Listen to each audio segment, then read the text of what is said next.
देशात लॉकडाऊनमुळे गेल्या 5 महिन्यांपासून बंद असलेली एसटीची चाके ही पुन्हा राज्यांतर्गत वाहतूक सुरू झाल्याने नागरिकांमध्ये समाधान व्यक्त होत आहे।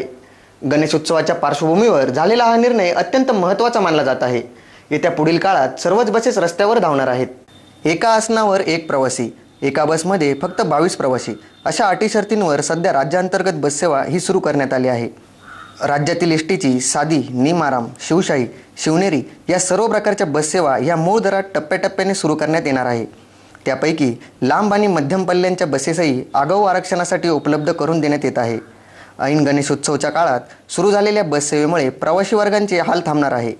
SN न्यूजसाठी तुषार काळे।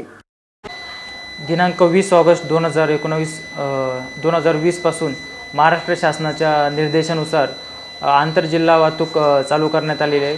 प्राथमिक स्तरावर प्रवासी गर्दी विचारात घेता नाशिक, अकोले आणि ठाणगाव, औंढेवाडी या मार्गांवरती वाहतूक सेवा चालू करण्यात आलेली आहे।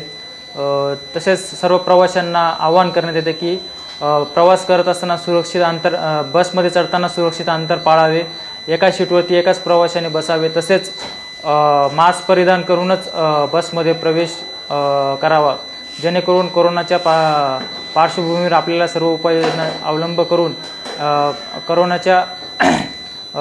कोरोनापासून आपल्याला आपला बचाव होईल आणि एक सोयीस्कर प्रवास देण्यास महामंडळ सज्ज आहे। तरी सर्व सिन्नर तालुक्यातील प्रवाशांना आवाहन करण्यात येते की त्यांनी ST सेवेचा लाभ घेण्यात यावा।